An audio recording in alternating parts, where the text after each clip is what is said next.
বামপন্থীদের ব্যাপারে তাদের একটা নেতিবাচক মনোভাব, নাক ছিটকানো মনোভাব। কারণ এই সরকার জানে অতীতের যে অর্থনীতি, মুক্তবাজার অর্থনীতি, নয়া উদারকরণের অর্থনীতি, যে অর্থনীতি লুটেরা বুর্জোয়া শ্রেণী এবং মার্কিন সাম্রাজ্যবাদী শক্তি, সেই শক্তিদের পৃষ্ঠপোষক, এবং এই অর্থনীতি চালু রাখতে তারা চায় তাদের যে সংস্কার প্রস্তাব, সেই প্রস্তাবে তারা সেটা ঘোষণা করেছে।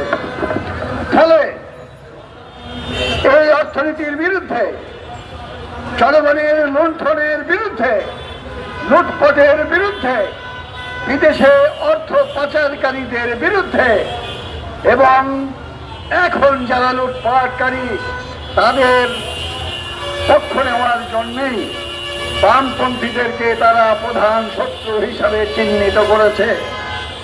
বাংলাদেশের জনগণ তার আন্দোলন সংগ্রামের ভেতর দিয়ে তারা তার পরীক্ষিত বন্ধুকে নিশ্চয় চিনেছেন, এবং এই সরকার ক্ষমতায় আসার পর থেকে এই 7 মাসে দেশে একটা নৈরাজ্যিক পরিস্থিতি তৈরি করে রেখেছেন। এই নৈরাজ্যিক পরিস্থিতি তৈরি করে রাখা এই সরকারের পরিকল্পিত প্রয়াস, এবং আমাদের দেশে এই নৈরাজ্যিক পরিস্থিতি তৈরি করে রেখে ষড়যন্ত্রের রাজনীতি, নিজেদের ক্ষমতা দীর্ঘস্থায়ী করার যে কৌশল, সেই কৌশল তারা নিয়েছেন। ইতিমধ্যে তাদের কিংস পার্টি বলেছে আইন শৃঙ্খলা পরিস্থিতি খারাপ, এখন ভোট দেওয়া যাবে না। কি চমৎকার! তাদের উদ্দেশ্য পরিষ্কার। তারা এক সংস্কার প্রস্তাব এনেছেন। আমাদের দেশে 53 বছরে যারা ক্ষমতায় থেকেছে তারা সংবিধান সংস্কার করেছে, সংবিধান কাটাছেঁড়া করেছে, সংবিধান কাটাছেঁড়া করেছে লুটপাটকারীদের স্বার্থে। বর্তমানে যারা সংস্কার করতে চান তারা লুটপাটকারীদের স্বার্থে সংস্কার করে এইটা একটা খসামাজা করতে চান। এই 53 বছরে প্রমাণ হয়েছে এই রাষ্ট্র সংবিধান সংস্কার করে আর সমাধান করা যাবে না। এর আমূল পরিবর্তন দরকার। সেই পরিবর্তন জনগণের লড়াই সংগ্রামের ভেতর দিয়ে হবে। বামপন্থীরা যেহেতু এই কথা বলে, ফলে বামপন্থীদেরকে টার্গেট করতে হবে। আমরা দেখেছি শেখ হাসিনা তার বিরোধী আন্দোলনকে জামাত শিবির টার্গেট করে দিয়ে ট্যাগ লাগিয়েছে। একই ফাঁসিবাদী কৌশল বর্তমান সরকারও নিয়েছে। আমরা এই অপরাজনীতির তীব্র বিরোধিতা করছি, এবং